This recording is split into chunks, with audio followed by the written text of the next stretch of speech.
حول ولا قوة إلا بالله العلي العظيم أعوذ بالله السميع العليم من الشيطان اللعين الرجيم بسم الله الرحمن الرحيم الصلاة والسلام على أشرف الأنبياء والمرسلين سیدنا و نبینا و حبیب قلوبنا و طبیب نفوسنا مولانا و مقتدانا ابوالقاسم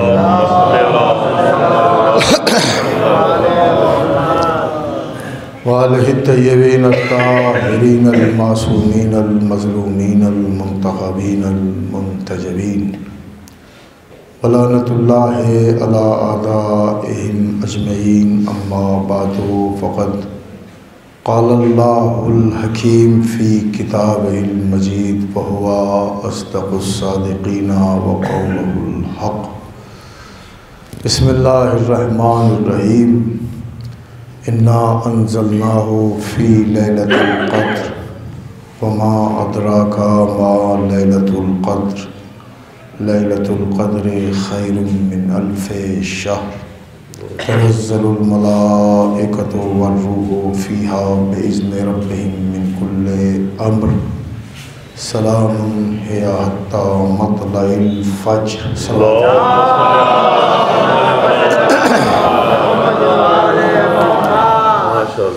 الحمدللہ مقام شکر ہے کہ اللہ نے ہمیں اس فرش کی زینت قرار دیا۔ یہ کوئی عام سی بات نہیں ہے اور نہ یہ تکیہ کلام ہے کہ گفتگو شروع کرنے کے لیے ہم نے یہ جملہ آپ کے سامنے کہا۔ حقیقت یہی ہے کہ اس فرش عزا پر آنا یہ توفیق الہی کے بغیر ممکن نہیں۔ آپ نے دیکھا ہوگا، ہم تو دیکھتے ہی رہتے ہیں کہ بہت سے لوگ جو مقام مجلس سے قریب ہوتے ہیں، جن کا گھر قریب ہوتا ہے، میں یہاں کی بات نہیں کر رہا ہوں، مجھے نہیں معلوم یہاں کس کا گھر قریب ہے، مجلس تو وہ بھی سنتے ہیں اپنے گھروں میں بیٹھ کر، لیکن مجلس سننا اپنے گھر میں بیٹھ کر کچھ اور ہے، فرش عزا پر بیٹھ کے سننا کچھ اور۔ وہ ایک خاص توفیق الہی ہوتی ہے کہ جو انسان اس فرش عزا کی زینت قرار پائے جہاں ملکہ طہارت حضرت فاطمہ زہرا تشریف لائی۔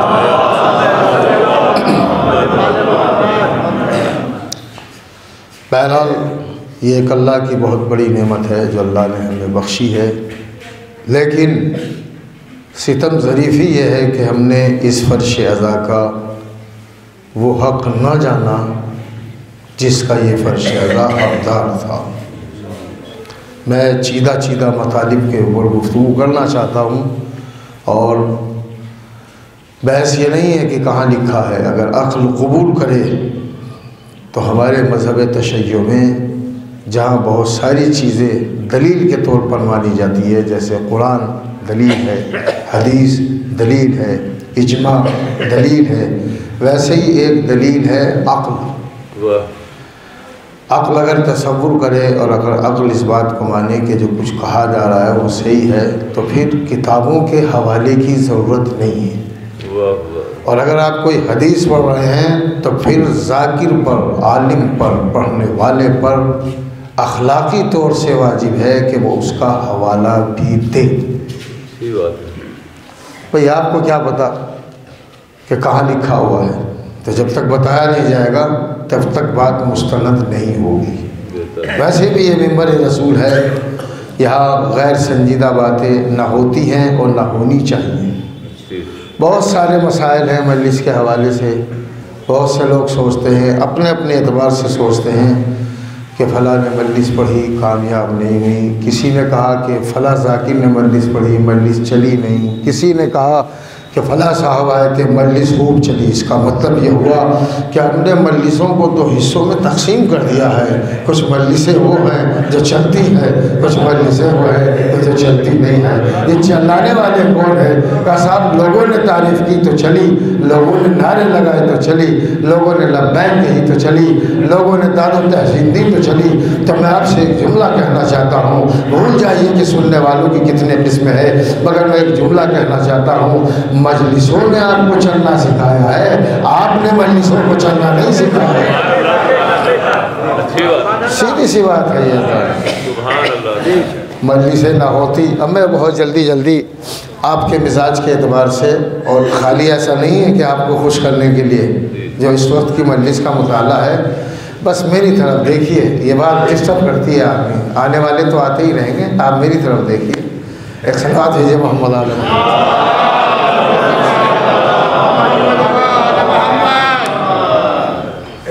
دیکھیے جس ظرف میں جو ہوتا ہے وہی چھلکتا ہے،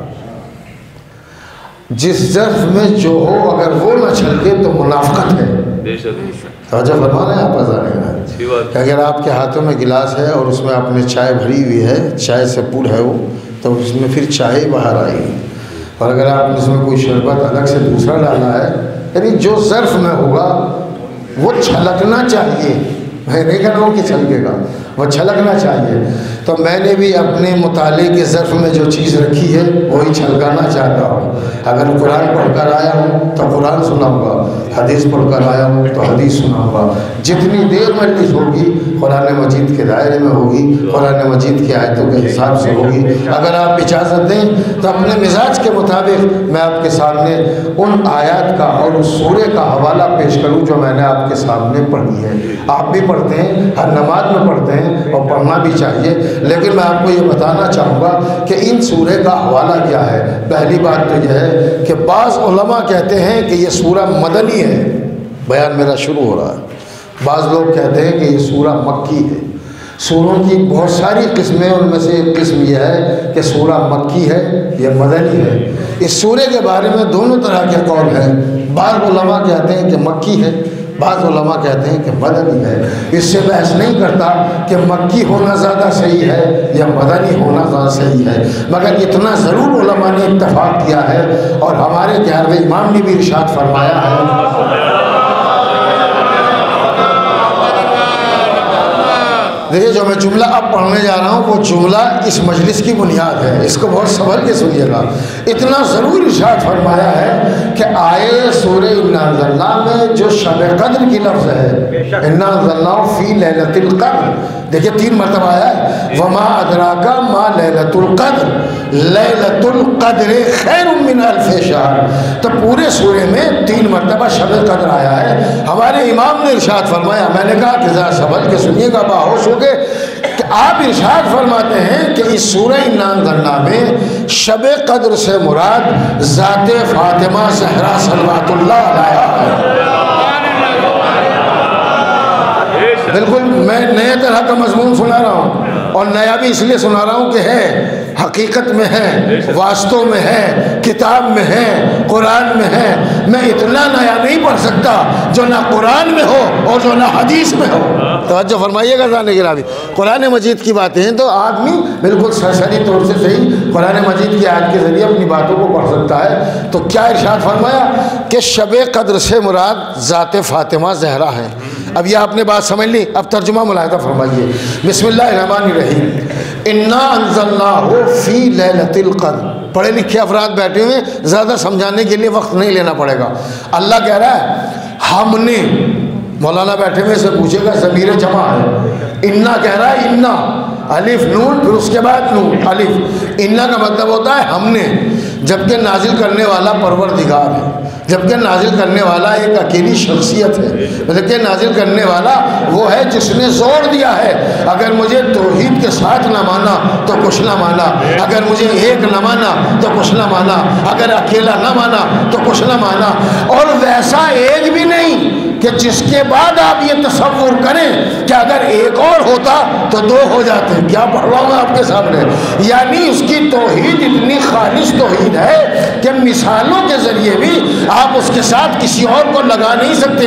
یہ نہیں کہہ سکتے اللہ ایک ہے تو اس ایک کا مطلب یہ ہے کہ اگر ایک اور ہوتا تو یہ دو ہو جاتے, اگر دونوں کو ہٹا لیا جاتا تو آدھا ہو جاتا.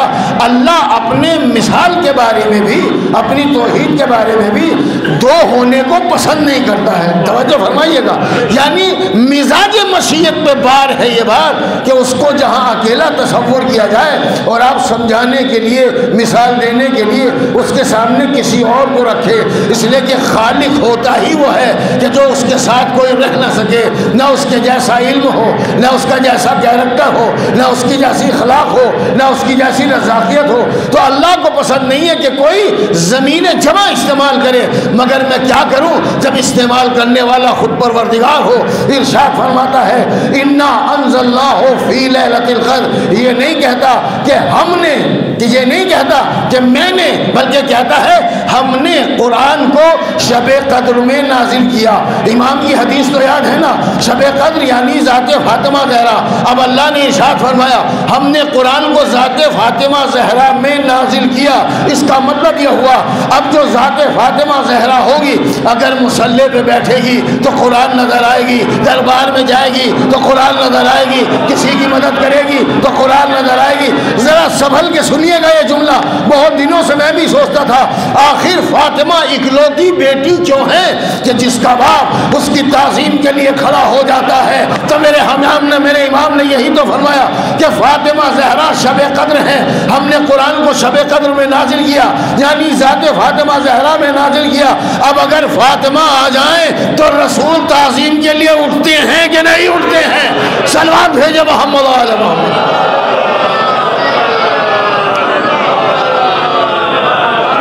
دیکھیے سمجھنے کی کوشش کیجئے گا. معاملہ یہ نہیں ہے کہ مجلس کتنی دیر پڑھی جائے. ہو سکتا ہے مجلس مختصر ہو مگر فائدہ زیادہ. ہو سکتا ہے مجلس بہت لمبی پڑھی جائے مگر اتنا فائدہ عملی اعتبار سے نہ ہو سکے. مجلس میں آنے کا فائدہ تو ہر حالت میں ہوتا ہے مگر میں عملی اعتبار سے کہہ رہا ہوں. دیکھیں آپ سمجھنے کی کوشش کیجئے گا اور جس عظیم پیغام کی طرف میں آپ لوگوں کی توجہات مبذول کرانا چاہتا ہوں. اچھا ایک چیز اور بتا دوں میں آپ کو, میرے جتنے بھی الفاظ ہیں اور میں جو بھی پڑھ رہا ہوں وہ میری اپنی ذاتی محنت ہے. یہ سمجھ رہے ہیں میں کیوں کہہ رہا ہوں؟ اس لیے کہ آج کل مجلس پڑھنا بہت آسان ہے. میں کسی پہ تنقید نہیں کر رہا ہوں لیکن میں یہ سمجھانا چاہتا ہوں, مولانا اس بات کو اچھے سے سمجھ رہے ہوں گے کہ جو اپنی محنت کے ذریعے ممبر پر آتا ہو, آپ میری قدر نہ کیجئے, میں تو آپ ہی کے درمیان کا رہنے والا ہوں, لیکن آپ ان علماء کی ضرور قدر کیا کیجئے جو اپنی محنت کے ذریعے ممبر پر آتے ہیں. اس لیے کہ جس اسلام میں چوری جائز نہ ہو وہاں چوری کیا, وہاں مال کہاں کیسے جائز ہو جائے گا؟ یہ محنت ہوتی ہے قرآن مجید کی آیتوں کے ذریعے. اب آپ دیکھیے میں کس عظیم پیغام کی طرف آپ کو متوجہ کرنا چاہتا ہوں. اللہ نے کیا چیز نہیں دی. آپ اگر صاحب اولاد ہیں تو اللہ نے بنایا, آپ اگر صاحب عمارت ہیں تو اللہ نے بنایا, آپ اگر صاحب عزت ہیں تو اللہ نے بنایا. آپ کو دیکھیں جملہ کہہ رہا ہوں بہت ولائی جملہ ہے, ولایت سے بھرپور جملہ ہے.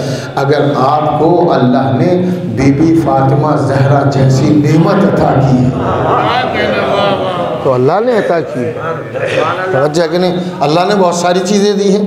آپ کو آنکھ والا بنایا, نہ بناتے تو آپ کیا کر لیں؟ آپ کے سینے میں دھڑکتا ہوا دل پیدا کیا, نہ ہوتا تو آپ کیا کر لیتے؟ آپ 1 کروڑ روپے دے کے 1 ارب روپے دے کے یہ نہیں کہہ سکتے کہ بھائی مجھے 1 ارب روپے دے دو اور میرے سینے میں جو دھڑکتا ہوا دل ہے اس کی حرکت تم لے لو. نہیں کہہ سکتے.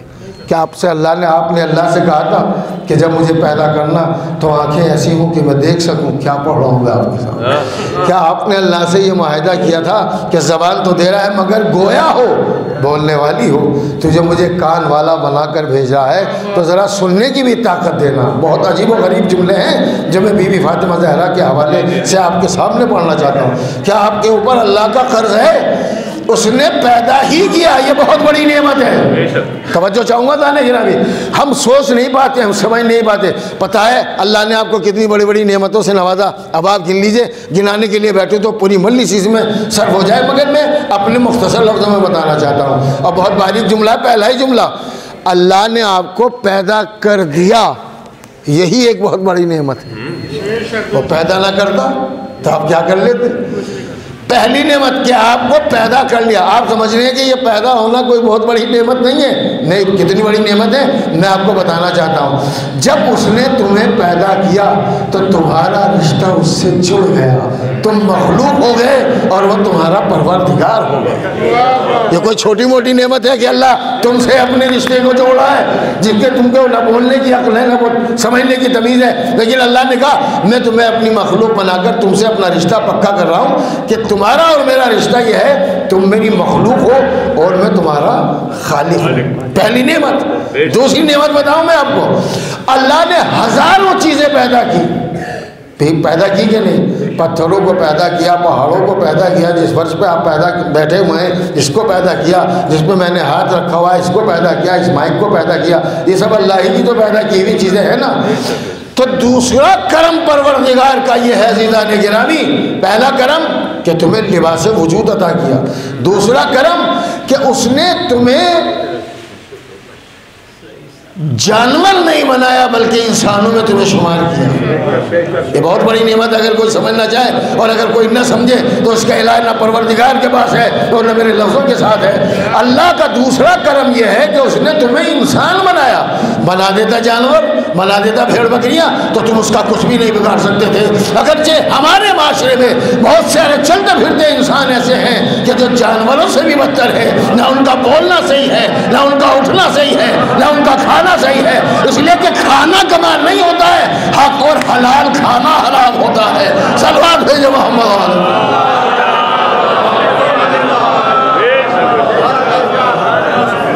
گن لیجئے گا کتنی نعمتیں اللہ نے دیے، وہ تو فہرست بنانا چاہیں میں الگ بنا سکتا ہوں، آپ الگ بنا سکتے ہیں، اور جتنے بھی دنیا میں آدمی ہیں سب کو ایک ایک پرچہ تھما دیجئے، سب فہرست بنائیں گے، اور کسی کی فہرست کس سے ملتی جلتی نہ ہو پھر بھی اس کی فہرست مکمل نہیں۔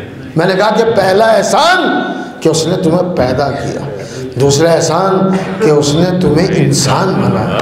میں دیکھوں گا، میں سمجھنا چاہوں گا کہ آپ بھی جن جملوں پر انسان محنت کر کے آتا ہے آپ اس کو صحیح سے سن پا رہے ہیں کہ نہیں۔ بتاؤں میں آپ کو تیسرا احسان کیا ہے؟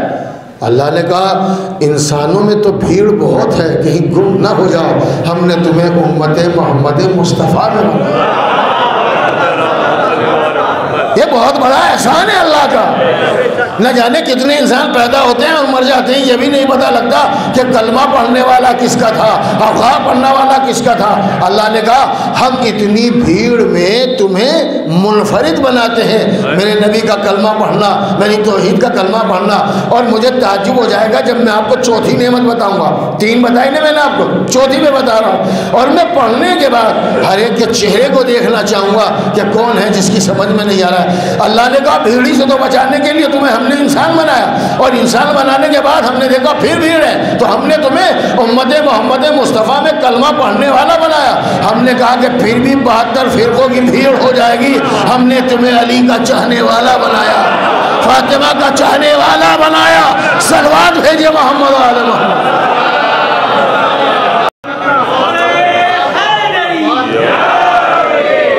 میں آپ کو یہاں تک لانا چاہتا تھا اس لیے کہ یہ مجلس جو ہو رہی ہے وہ بی بی فاطمہ زہرا کے عنوان سے ہو رہی ہے، تو اللہ کا کرم ہے کہ اس نے ہمیں بی بی فاطمہ زہرا صلوات اللہ علیہا کا ماننے والا بنایا۔ اور ایک جملہ کہہ رہا ہوں، میں تو غیر سید ہوں، آپ تو سادات کرام سے ہیں نا، آپ کو تو پھر اور ایک فضیلت دی کہ آپ کو اولاد فاطمہ زہرا بنایا۔ جن کے رتبے ہیں سوا ان کو سوا مشکل ہے۔ ہمیں اپنی ذمہ داریوں کو پہچاننا پڑے گا، ہمیں علم فاطمہ زہرا کو سمجھنا پڑے گا، ہمیں اخلاق فاطمہ زہرا کو سمجھنا پڑے گا، ہمیں یہ سمجھنا پڑے گا ان کی تھیوری کیا تھی، ان کا نظریہ کیا تھا، ان کا قد و قامت کیا تھا، وہ کیسے نماز پڑھتی تھی۔ اگر آپ ان باتوں کو سمجھ گئے ہیں تو جو میں نے سورہ انا انزلنا پڑھی ہے، دنیا پڑھتی ہے، میں پڑھتا ہوں، آپ پڑھتے ہیں، ہمیشہ پڑھتے ہیں، آج پڑھی ہوگی، کل پڑھیں گے اور ہمیشہ پڑھیں گے انشاءاللہ، مگر جیسے میں پڑھوا رہا ہوں شاید اس سے پہلے آپ نے نہ پڑھی ہو، دعویٰ نہیں کر رہا ہوں۔ اللہ کہہ رہا ہے انا انزلناہ فی لیلۃ القدر، ہم نے، یہ نہیں کہتا کہ میں نے، ہم نے۔ یہ لہجہ وہاں استعمال ہوتا ہے جہاں بہت زیادہ فخر کی بات ہو، اللہ ہو کر وہاں استعمال کرتا ہے کہ جہاں بہت زیادہ فخر کی بات ہو۔ مشیت نے جب فخر کو پیش کیا تو یہ کہا ہم نے قرآن کو شب قدر میں نازل کیا۔ میں دوسری آیت پڑھنے جا رہا ہوں آپ کے سامنے، آپ غیر متوجہ مت رہیے گا، میں آپ کے سامنے بالکل نپے تلے لفظوں کے ساتھ حاضر ہوا ہوں۔ دوسرا یہی لہجہ میں نے قرآن مجید کی ایک آیت میں اور دیکھا، اس کو بھی آپ نماز میں پڑھ دیں، کہیے تو پڑھ دوں۔ ارشاد ہوا بسم اللہ الرحمن الرحیم، انا اعطیناک الکوثر، ہم نے آپ کو اے نبی کوثر عطا کیا۔ کون ہے کوثر؟ جناب فاطمہ زہرا۔ اچھا، جو فضیلت فاطمہ زہرا کو مان نہیں پاتے اور وہ کہتے ہیں کہ شب قدر سے مراد بی بی فاطمہ زہرا نہیں ہے، بخالی آپ اتنا پڑھ دیے کہ ہم نے قرآن کو شب قدر میں نازل کیا، ہم بی بی فاطمہ نہیں مانتے، تو پھر ایک جملہ تو آپ کو ماننا پڑے گا نا۔ چلیے ہم کہہ دیتے ہیں بی بی فاطمہ زہرا مراد نہیں ہے، مگر یہ تو مانو گے نا، عالم اسلام کے کسی بھی فرقے سے کوئی بھی انسان ہو وہ یہ تو مانے گا نا کہ اللہ یہ فرما رہا ہے ہم نے قرآن کو نازل کیا، تو ایک جملہ تو مکمل ہو گیا نا۔ اللہ جب قرآن نازل کرتا ہے تب فخر کرتا ہے، جب ذات فاطمہ زہرا ادا کرتا ہے تب فخر کیا کرتا ہے۔ اللہ نے فخر کیا تو مقامات پر ہم نے تمہیں کوثر دیا اور ہم نے تمہیں قرآن مجید کو نازل کیا شب قدر میں۔ اب یہاں تھوڑے کچھ جملے سخت ہیں، تلخ ہیں، برا نہ لگے ارباب ولا کو، تو میں اپنے لفظوں میں بیان کر رہا ہوں۔ یہ پنجتنی سورہ ہے، 5 آیتیں ہیں۔ نازل اللہ فی لیلۃ القدر، ہم نے قرآن مجید کو شب قدر میں نازل کیا، یعنی ذات فاطمہ زہرا میں نازل کیا۔ اب یہ جملہ دیکھیے گا پروردگار عالم کا کیسا ہے، میاں وہ بات ہی کیا ہے جو عقل کو نہ لگے۔ وما ادراک ما لیلۃ القدر، بہت ٹف آیت ہے، پڑھنے کو ہم روزانہ پڑھتے ہیں اور انشاءاللہ جب تک جیتے رہیں گے پڑھتے رہیں گے، مگر دیکھیے تو صحیح اللہ اس میں کیا کہہ رہا ہے۔ اور تم کیا جانو شب قدر کیا ہے، تم کیا جانو، یہ کس سے کہہ رہا ہے تم کیا جانو؟ آج کی مجلس میں اگر یہ معاملہ سلجھ گیا تو 10 مجلس پہ بھاری ہے یہ مجلس۔ اللہ کس سے کہہ رہا ہے کہ تم کیا جانو کہ شب قدر کیا ہے؟ بتاؤں کس سے کہہ رہا ہے؟ خاموش تو نہیں رہیں گے۔ اس نبی سے کہہ رہا ہے جس کے صدقے میں علم اولین و آخرین کو پیدا کیا۔ نہیں، آپ نے وہ آپ سے نہیں دی جس کی میں آپ سے توقع کر رہا تھا۔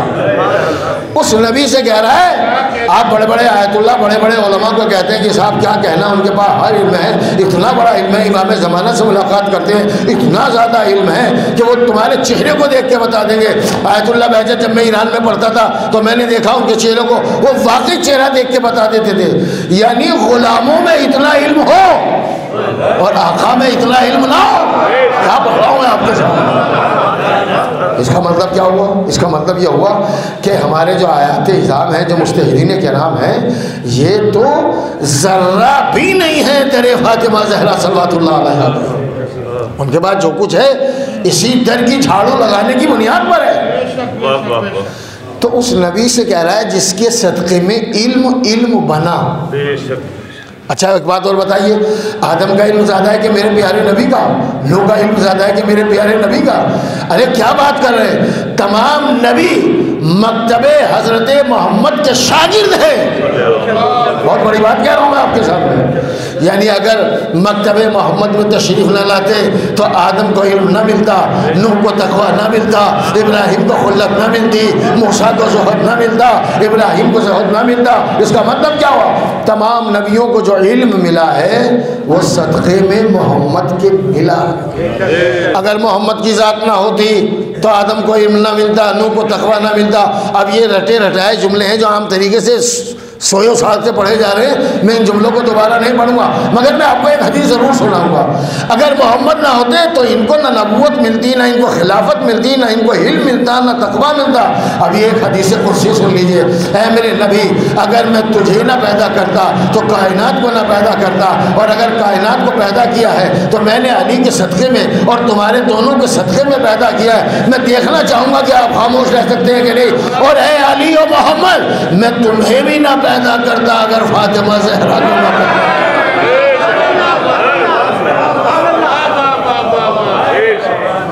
اس کا مطلب کیا ہوا؟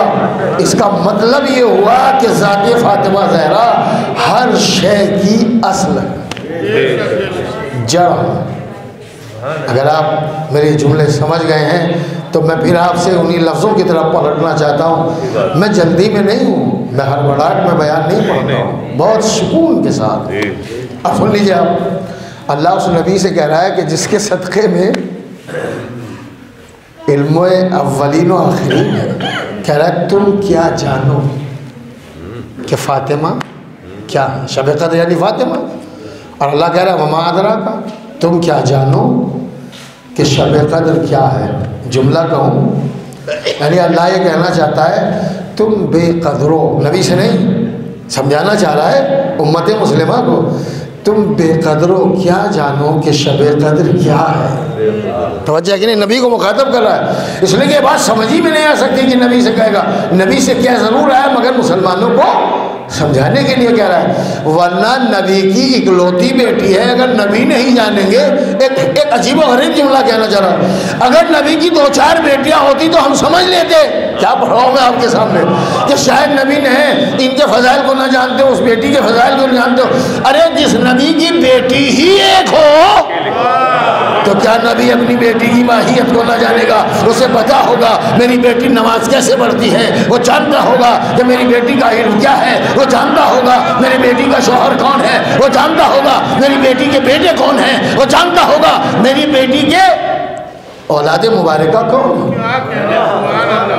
یہ آپ کہتے ہیں کہ اتنی بیٹیاں تھی، اتنی بیٹیاں تھی، نبی کی ایک بیٹی تھی، اور نبی سے کہہ رہا ہے پروردگار کہ تم کیا جانو شب قدر کیا ہے۔ یہاں آپ کو تھوڑا مجھ سے زیادہ محنت کرنی پڑے گی، پہلے جملہ رٹ لیجئے تاکہ میں اس سے ملتی جلتی آپ کو سامنے 6-7 آیتیں جلدی جلدی پڑھ دوں۔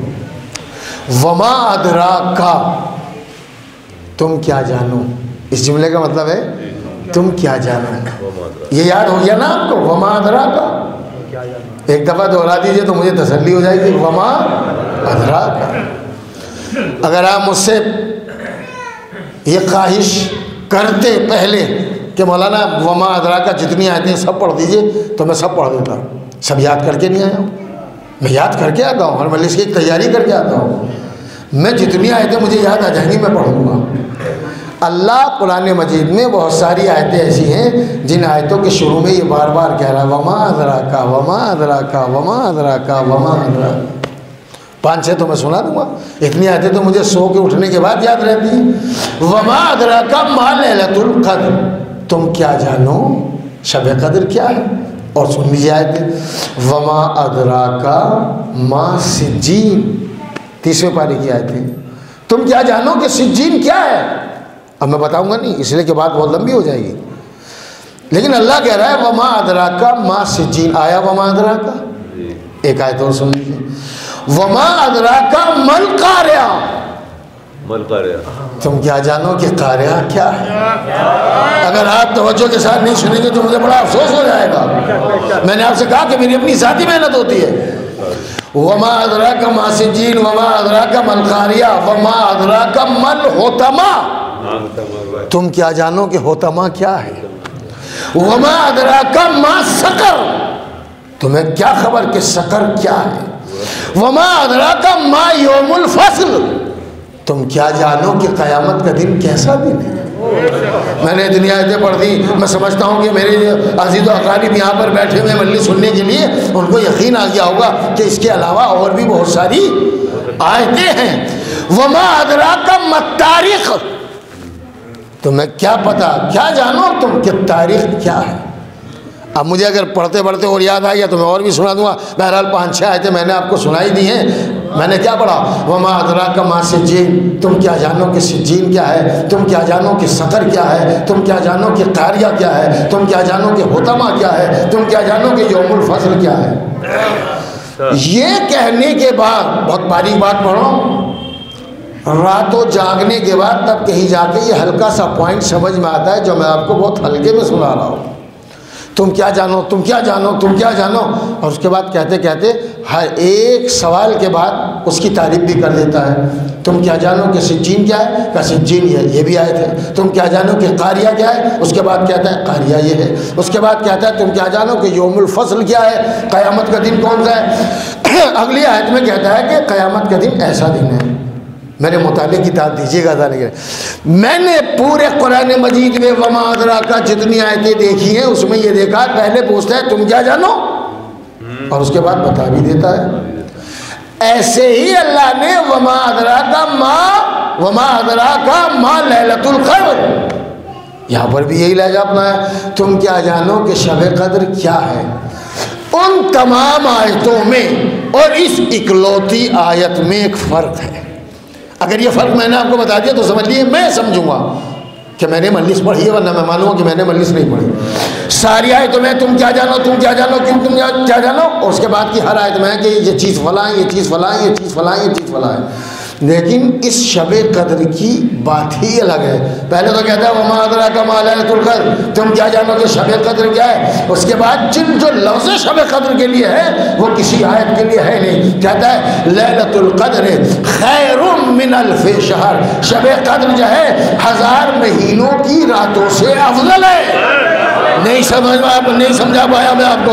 ہر جگہ پہ بتایا کہ یہ ہے یہ ہے یہ ہے، مگر یہ لہجہ کہیں پر نہیں اپنایا کہ 1000 مہینوں کی راتوں سے افضل ہے. پروردگار شب قدر اگر فاطمہ زہرا نہیں ہے تو 1000 مہینوں کی راتوں سے افضل کیوں کہہ رہا ہے؟ کہ میں اسی لیے بتانا چاہتا ہوں کہ جب زوجہ ایسی ہو کہ 1000 مہینوں کی عبادتوں سے اس کی رات کی عبادت بہتر ہو تو شوہر ایسا ہونا چاہیے جس کی ضربت کا ایک بار ثقلین کی عبادت سے باہر ہو جائے.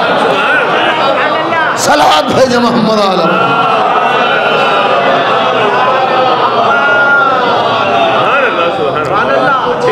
اچھا مجھے یہ میں ابھی سمجھ نہیں پایا ہوں میں خود کہ جو چیز میں بتانا چاہتا تھا وہ پہنچ گئی کہ نہیں؟ وہ پہنچ گئی نا.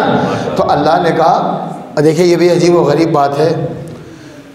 میں نے اپنی زندگی میں ابھی تک جو میرا سفر خطابت ہے اور مولا کا کرم ہے کہ میں کہاں نہیں گیا ہوں. مولا نے آپ لوگوں کے صدقے میں یہ بتاؤں کہ میں کہاں گیا ہوں. آپ کہیں گے مولانا صاحب یہ بتانے کی بات، میں بتانے کی بات نہیں کر رہا. ایک بات میرے ذہن میں آ گئی تو اس لیے میرے منہ سے یہ بات نکل گئی ہے. مولا کے فضل و کرم سے بیوی کی جوتیوں کے صدقے میں بہت جگہ مولا نے پڑھایا ہے. ہندوستان کے باہر جو جانتے ہیں وہ جانتے ہیں. میں ایک جملہ کہنا چاہتا ہوں. میں یہ جو آپ کو حدیث سنانا چاہتا ہوں اس لیے کہ یہ میں نے باتیں، ورنہ میرے اندر یہ والی بات نہیں ہے کہ میں آپ کو بتاؤں. اس سے بتانے سے فائدہ کیا ہوگا کہ بھائی میں وہاں پڑھتا ہوں وہاں پڑھتا ہوں. اس سے بتانے کو فائدہ تھوڑی ہے. اگر آپ بی بی فاطمہ کے حضور میں پڑھتے ہیں تو کامیاب ہیں، اور اگر آپ دکھاوے کے لیے پڑھتے ہیں تو کامیاب نہیں. اس سے کوئی مطلب اور بحث نہیں کہ آپ لندن پڑھتے ہیں کہ فلاں جگہ پڑھتے ہیں. کون نہیں پڑھتا؟ سب پڑھتے ہیں. اگر آپ بیوی کے لیے پڑھ رہے ہیں تو پھر ٹھیک ہے. تو آپ چاہے اپنے گھر میں پڑھیں تب بھی آپ کے سننے والے فرشتے بن جائیں. اور اگر آپ یہ سوچ لیں کہ تعریف ہو جائے، لوگ اچھا کہیں، لوگ یہ کہیں کہ آج تک تو ایسا سنا نہیں تھا، تو بھائی تم نے نہیں سنا تو اس میں تمہاری خطا ہے نا. تو میں جو آپ کے سامنے روایت پڑھنا چاہ رہا ہوں یہ روایت میں نے پڑھی نہیں ہے، جو میں آپ کو پہلی مرتبہ سناؤں آپ کو.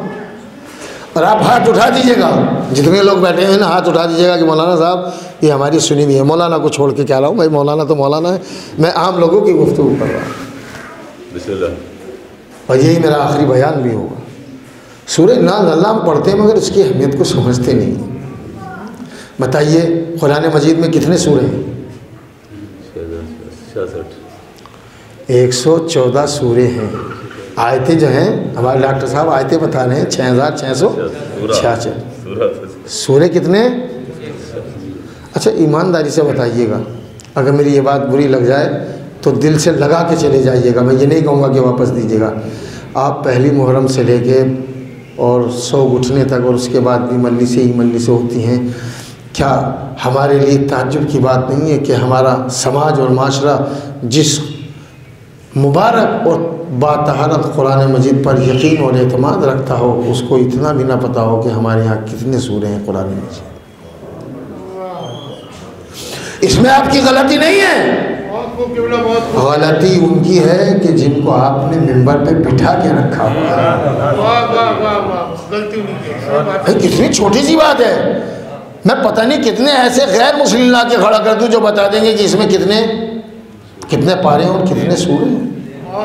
اور اگر میں آپ سے یہ پوچھنے لگوں کہ جو 114 سورے ہیں اس میں مکی کتنے ہیں اور مدنی کتنے ہیں تو آپ اور سارے مولوی حضرات کو بھی نہیں پتہ ہوتا کہ کتنے مکی اور کتنے. کیوں؟ اس لیے کہ تو ان کو تو وہی سننی ہے نا ملی جو وہ سن چکے ہیں. کیا پڑھ رہا ہوں میں آپ کے سامنے. یہ ضروری ہے. ہمیں پتہ ہونا چاہیے قرآن کیسے نازل ہوا ہے, نزول قرآن کی کتنی قسمیں ہیں, سورے کتنے قسم کے ہوتے ہیں, آیتوں کا مطلب کیا ہوتا ہے. ہمیں پتہ ہی نہیں کہ قرآن مجید کا وہ کون سا سورہ ہے. دیکھیے کیا پڑھ رہا ہوں کہ جس کے ہر سورے میں لفظ اللہ ہے. کیوں نہیں پتہ؟ جن مولانا کو آپ بلا رہے ہیں میں کسی کی مخالفت نہیں کر رہا ہوں مگر ان کی مخالفت کر رہا ہوں کہ جنہوں نے آپ کو کچھ دیا نہیں. علی کے چاہنے والے یہ نہ بتا سکیں کہ قرآن مجید میں ایک سورہ ایسا ہے جس کی ہر آیت میں اللہ ہے. تو کیوں نہیں پتا بھائی؟ ایک جملہ کہوں سمجھیے گا اس کو. جب آپ مولانا کو نوازتے ہیں تو ان کو بھی تو نوازنا چاہیے نا آپ کو. اگر ہم نے قرآن مجید کو نہیں سمجھا, اگر ہم نے اسلام کو نہیں سمجھا تو کیا خام دوسرے لوگوں کو ہم دسترخوان قرآن اور اسلام پر بٹھائیں گے. میں تو لفظوں میں بات کو مکمل کرنا چاہوں گا.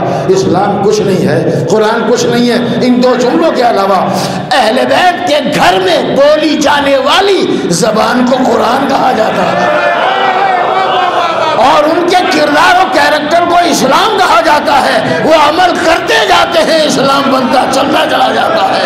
صلوات بھیجیں محمد علیہ. میں اپنے لفظوں کو سمیٹ رہا ہوں. یہ باتیں مجھے پڑھنا نہیں چاہ رہا تھا, یعنی میرے ارادے میں نہیں تھی کہ یہ باتیں میں پڑھوں گا, مگر میں نے آپ کو احساس دلایا ہے. خدا کے لیے اس ممبر کے لیے ایسوں کو انتخاب کیا کیجیے جو آپ کو کچھ نیا بتائیں اور نیا بھی وہ ہو جو قرآن میں ہو. ایسا نیا نہ ہو کہ جو نہ قرآن میں ہو نہ جو اسلام میں ہو. ایسے لوگ بلایا کیجیے, کہہ دیا کیجیے آپ کو کیا اثر پڑ رہا ہے کہ مولانا صاحب آپ 50 منٹ کی مجلس پڑھیں گے, اس میں کم سے کم 15-20 آیتیں پڑھ دیجیے, اس میں آپ کا کیا رہا ہے. اس لیے کہ قرآن مجید کا تحفظ جو ہے وہ ممبر رسول سے ہوگا. بس میں اپنی بات کو 2 منٹ میں ختم کر رہا ہوں, بہت توجہ کے ساتھ سنیے گا. میں نے بہت بڑی بات کہی ہے کہ میں پہلی مرتبہ پڑھ رہا ہوں آپ کے سامنے, اور اگر آپ میں سے کسی نے سنی ہو تو ہاتھ اٹھا دیجیے گا. پھر مجھے یہ اندازہ ہو جائے گا کہ کتنے پرسنٹیج کے ساتھ میں صحیح سمجھ رہا تھا یہ بات. قرآن مجید میں 114 سورے ہیں. میں جو روایت آپ کو اس سورہ نازلہ کے بارے میں سنانا چاہتا ہوں, ایسی روایت کسی سورے کے بارے میں ہے ہی نہیں. ایک صلوات بھیجئے محمد علیہ.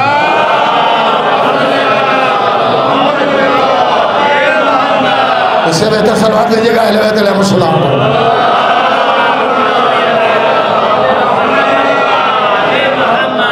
اچھا آپ کو ایک چیز اور بتا دوں, اگر میں کبھی کسی روایت کا حوالہ دینا بھول جاؤں تو آپ مطمئن ہو جائیے, 100 قرآن اٹھا کر قسم کھا کے کہہ سکتے ہیں کہ میں اپنے مذہب کی نمبر 1 کتابوں سے پڑھ کے حوالہ دیتا ہوں.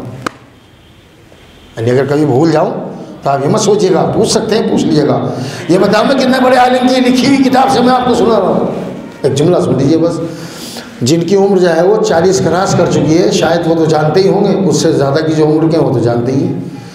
آیت اللہ خمینی نے جب یہ پیشن گوئی کی تھی کہ روس کے ٹکڑے ہو جائیں گے, اور ہوئے کہ نہیں, اس ٹکڑے ہونے کی پیشن گوئی سے پہلے آپ نے ایک خط لکھا تھا گورباچوف کو, روس کے صدر کو, کہ اسلام لے آ ورنہ یہ تیرا ملک ٹکڑوں میں بڑھ جائے گا. جس عالم دین کے ذریعے خط بھیجا تھا اس عالم دین کا نام ہے, ایران میں ابھی بھی اتنے بڑے عالم دین ہیں کہ ان سے بڑا مفسر قرآن اس وقت پوری دھرتی پر نہیں ہے. کتنی بڑی بات سنا رہا ہوں میں آپ، اور اللہ نے مجھے شرف دیا کہ میں نے ان سے تھوڑا ہی صحیح لیکن پڑھا ہے، اس لیے میں سنا رہا ہوں۔ ان کی کتاب سے میں آپ کے سامنے پڑھ رہا ہوں، ان کی جو تفسیر کی کتاب ہے اس کتاب سے پڑھ رہا ہوں۔ کانپ جاتے ہیں نام سن کر آپ، اتنے بڑے عالم دین کا نام لیا ہے میں نے کہ علماء تھر تھر کانپتے ہیں، اتنا پڑھا لکھا انسان ہے اس کائنات میں، اس وقت ان سے زیادہ قرآن کے بارے میں کسی کو معلومات۔ اب میں آپ کے سامنے روایت پڑھوں، اچھا اس میں تو پڑھائی ہے میں نے، ان کی تفسیر کی کتاب میں، اس کے علاوہ بھی میں نے دیکھا ہے بعد میں، پہلے وہیں سے پڑھا۔ سن لیجئے، قرآن مجید کے 114 سورے، 114 سورے میں کسی بھی سورے کے لیے یہ فضیلت نہیں ہے جو اس سورے کے لیے اس روایت میں ہے۔ ایک ٹکڑا میں عربی میں پڑھ دوں تاکہ میری بھی تسلی ہو جائے اور آپ کی بھی تسلی ہو جائے۔ امام محمد باقر علیہ السلام ارشاد فرماتے ہیں، میں نے کہا اگر آپ میں سے کسی نے سنا ہو تو ہاتھ اٹھا دیجئے گا۔ آپ ارشاد فرماتے ہیں، خاصموا بہذہ السورہ تفلحوا، کہتے ہیں کہ ہمارے دشمنوں سے اگر تمہارا مقابلہ ہو جائے، میں دیکھوں آپ کیسے سنتے ہیں، تو ہماری فضیلت کو اگر بیان کرنا چاہو تو سورہ انا انزلنا کے ذریعے بیان کرنا، تفلحوا، تو تم کامیاب ہو جاؤ گے۔ بہت ہلکے میں لیا آپ نے یہ جملہ۔ امام فرماتے ہیں، امام باقر فرماتے ہیں کہ اگر ہمارے دشمن سے تمہارا مقابلہ ہو جائے اور وہ ہماری فضیلت کا انکار کرتا ہو تو اس سورے کے ذریعے یعنی انا انزلنا کے ذریعے اس کا منہ بند کر سکتے ہو۔ بتائیے کسی اور سورے کے بارے میں نے تو نہیں سنا، میں نے پڑھا، پر قرآن مجید میں 113 سورے اور بھی تو ہیں۔ سورہ علم سوروں کی ماں، قرآن مجید کا دل، سورہ بقرہ، سورہ انفال، سورہ یاسین، سورہ مزمل، کتنے سارے سورے میں کتنے سورے کے نام ہو، کسی سورے کے بارے میں کسی امام نے یہ لفظ اور یہ جملہ نہیں ارشاد فرمایا جو انا انزلنا کے بارے میں فرمایا۔ کیا کہا؟ ہمارے دشمنوں کا مقابلہ اس سورے سے کرنا تو تمہیں کامیابی مل جائے گی۔ ہوگی نا یہ بات؟ اب آپ سوچ رہے ہوں گے کہ کیسے ملے گی، روایت کے آگے فکریں وہ میں آپ کو اردو میں سنا رہا ہوں۔ راوی نے پوچھا کہ مولا میں سمجھ نہیں پایا کہ کیسے کامیابی ملے گی، بہت باریک بات ہے، بہت سنبھل کے سنیے گا، ایک دفعہ میں تعریف نہ کیجیے گا چلے گا، مگر صحیح سمجھ کے اٹھیے گا۔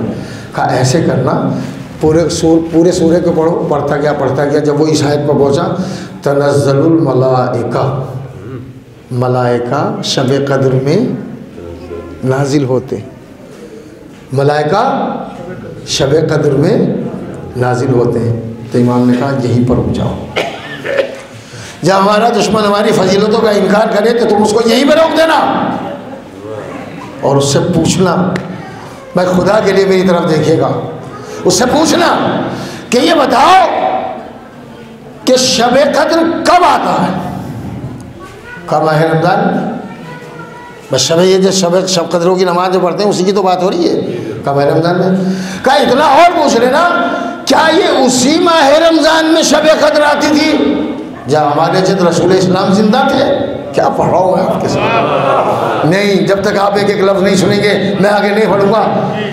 بھائی یہ پوچھ لینا کہ یہ جو شب قدر کی بات ہو رہی ہے کون سے مہینے کی؟ کہے گا ماہ رمضان، تو کیا وہی ماہ رمضان تھا بس کہ جس میں ہمارے نبی موجود تھے اور اس کے بعد جو ماہ رمضان آیا اس میں شب قدر نہیں آئی؟ کہا نہیں، وہ پلٹ کے کہے گا کہ نہیں، ہاں ماہ رمضان نبی کے بعد بھی ہے اور قیامت تک رہے گی۔ اے کاش میرے الفاظ آپ تک پہنچ جائیں، ہمیشہ جب تک دنیا قائم ہے ماہ رمضان ہے، اور ماہ رمضان کی شان یہ ہے کہ اس میں شب قدر ہے، اور شب قدر کی شان یہ ہے کہ اس میں فرشتے نازل ہوتے ہیں۔ تو تم پلٹ کے پوچھ لینا کہ وہ گھرانہ کون سا ہے کہ جہاں آج بھی فرشتے نازل ہوا کرتے ہیں۔ صلوات ہے جو محمد آل محمد۔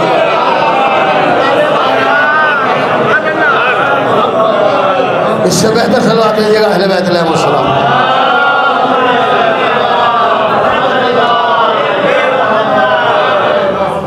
اب آپ کی سمجھ میں آ گیا ہوگا کہ میں نے جو یہ حدیث سنائی تھی آپ کو کہ شب قدر سے مراد ذات فاطمہ زہرا ہے، اب آپ کی سمجھ میں آئے گا اس بات کی دلیل۔ شب قدر فاطمہ زہرا اس لیے ہیں کہ اللہ نے اسی سورے میں کہا ہے کہ شب قدر وہ ہوتی ہے جس میں ملائکہ نازل ہوتے ہیں. ہمیں کائنات کی کوئی خاتون دکھائے جس کے گھر میں ملائکہ نازل ہوتے ہوں, کبھی حسنین کا جھولا جھلانے کے لیے, کبھی بیوی کی چکی پیسنے کے لیے, کبھی زہرا کو سلام کرنے کے لیے, کبھی دعوت تطہیر لانے کے لیے. تو شب قدر سے مراد بی بی فاطمہ زہرا, جس گھر پر فرشتے سلام کرنے کے لیے آتے ہوں, بیوی کے گھر میں چکی چلانے کے لیے آتے ہوں. آج ہم نے اس گھر میں دیکھا کہ آہو لکڑیاں جمع ہو گئی ہے. میں اکثر مسائل شروع کرنے سے پہلے یہ جملہ کہتا ہوں اور آپ کے سامنے بھی کہہ رہا ہوں کہ مسائل میں زیادہ چیخنے کی ضرورت نہیں ہے, خالی آپ اتنا پڑھ لیجیے کہ فاطمہ کے پہلو پہ دروازہ گرا ہے. جزاک اللہ خیر الجزا. اللہ آپ کو کوئی غم نہ دے سوائے غم اہل بیت علیہ السلام کے. میں روایت کہاں پڑھ پاؤں گا؟ میں تو آپ کو 2-4 جملے سناؤں گا اور اسی میں آپ اتنا گریہ کریں گے کہ بی بی فاطمہ زہرا آپ سے خوش ہو جائیں گے. کیا یہ پڑھنے کے لیے کم ہے کہ جس خاتون کے شکم مبارک میں اس کا بچہ ہو؟ کیا قیامت گزر گئی ہوگی زہرا پر کہ جب جناب محسن شہید ہو گئے ہوں گے. اور میں نے روایت میں یہ پڑھا کہ جس وقت ایک ملون آگے بڑھا اور اپنے نجس پیروں سے, نجس پیری کہوں گا, اس نے دروازے پر ٹھوکر ماری اور وہ دروازہ بیوی کے پہلو پر گرا. آپ 1 منٹ کے لیے اگر دیکھ سکتے ہو تو دیکھ لیجئے تاکہ میں مسائل کو مکمل کروں. ذرا میری طرف دیکھیے میں کیا پڑھ رہا ہوں. ایک ملون آگے بڑھا اور اس نے یہ گستاخی کی کہ دروازے پر لات ماری اور وہ دروازہ بیوی کے پہلو پہ جا کے گرا. اور خالی میں یہ نہیں پڑھنا چاہ رہا, میں نے تو کہا میری طرف دیکھے. وہ اس لیے کہا ہے کہ پہلے دروازے بڑے بڑے ہوتے تھے اور اس میں کھیلیں لگی ہوتی تھی. ارے دروازہ جب گرا ہے تو پسلیوں میں پیوست ہو گیا, محسن کی شہادت ہو گئی. جناب فاطمہ زہرا نے کہا یا فضا خزینی, اے فضا مجھے سنبھال, میرا بچہ مر گیا. جزاک اللہ خیر الجزا. مشکل تمام آپ سے 1.5 یا 2 منٹ لے کر رخصت ہو جاؤں گا. جناب زہرا پہ کیا قیامت گزر گئی. اگر اس کو سمجھنا چاہتے ہو تو ایک روایت اور سن لیجیے. ایک ملون اسی اسنا میں آگے بڑھا, دیکھیں میری طرف, اسی اسنا میں ایک ملون اور آگے بڑھا اور تازیانے کو ہوا میں لہراتے ہوئے ایک جملہ کہتا ہے, گواہ رہنا, گواہ رہنا, میں فاطمہ کے اس جگہ پہ تازیانہ ماروں گا جہاں میں نے سنا ہے کہ نبی اس کے بازوؤں کو چوما کرتے ہیں. اور بیوی کو اتنی شدت کے ساتھ تازیانہ مارا. آپ اگر برداشت کر پائیں تو میں جملہ کہوں, اور اگر آپ کا دل دکھے تو مجھے معاف فرمائیے گا. اتنی زور سے تازیانہ مارا کہ بیوی جب تک زندہ رہی اس کے بعد کھڑے ہو کر نماز نہ پڑھ پائی. عصا کا سہارا لے کر سر کے بال سفید ہو گئے. آپ یہاں تک سن چکے ہیں. اسی روایت کو آگے بڑھاتے ہوئے جناب فاطمہ زہرا نے جب گری ہیں زمین پر اور سوچا کہ کھڑی ہو جاؤں, تو جس ہاتھ پہ تازیانہ مارا تھا نا وہ دہنا ہاتھ تھا. اس انسان جب کسی چیز کا سہارا لیتا ہے تو دہنے ہاتھ کے ذریعے لیتا ہے نا. تو بی بی نے دہنے ہاتھ کو زمین پر ٹیکا اور اٹھنا چاہا. کیسے سو رہا ہوں, مگر بی بی کی پسلیوں میں اتنا درد ہو رہا تھا, بی بی اٹھ نہیں پا رہی تھی. جب بی بی اٹھ نہیں پا رہی تھی تب جناب فاطمہ زہرا نے کہا فضا آجا, میرا بیٹا شہید ہو گیا. فضا دوڑتے ہوئے آئی. بھائی یہ جملہ سن لیجیے اگر میں پڑھ پایا. جب جناب فضا آ گئی تو جناب فاطمہ زہرا نے کہا فضا تو آ گئی, تیرا احسان, مگر میں ایک بات سمجھ نہیں پا رہی ہوں. کہ بی بی بتائیے, اس خادمہ کو بتائیے کہ تم سے پہلے میں نے علی کو پکارا تھا مگر علی ابھی تک نہیں آئے ہیں, اور میں نے تجھے پکارا تو آ گئی ہے. اے عزیزان گرامی قیامت برپا ہو گئی. فضا نے رو کر کہا اے بی بی ابو الحسن کی بات نہ کیجیے. جب آپ مجھے آواز دے رہی تھی نا میں نے دیکھا ابو الحسن کے گلے میں رسی کا پھندا. ابو الحسن کو ابھی کھینچ کر لے کر گئے ہیں. ارے جو ماں اپنے بیٹے کی شہادت کو برداشت نہیں کر پا رہی تھی, جو اپنے ہاتھوں کی اذیت کو برداشت نہیں کر پا رہی تھی, وہ جو زمین سے اٹھ نہیں پا رہی تھی. آخری جملہ پڑھ رہا ہوں. ایک مرتبہ فاطمہ سے رہا نہ گیا.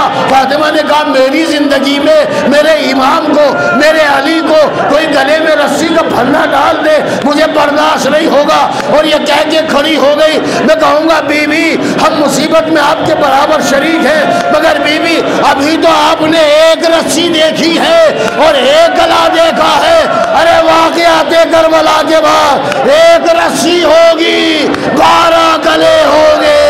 منادی ندا کرے گا آؤ تماشا دیکھنے والوں کا تماشا.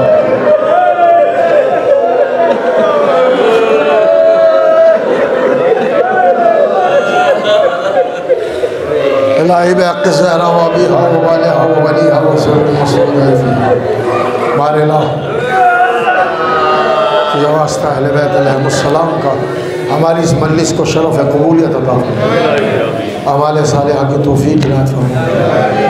پالنے والے اس مجلس میں جتنے لوگوں نے گریہ کیا ہے سبھی نے گریہ کیا ہے. پروردگار تجھے زہرا کی ٹوٹی ہوئی پسند, تجھے جناب زہرا کے بطن مبارک میں شہید ہونے والے جناب محسن کا واسطہ. یہاں پر جو لوگ بیٹھے ہوئے ہیں ان کی جو بھی پریشانی ہے جناب محسن کے صدقے میں وہ پریشانی دور.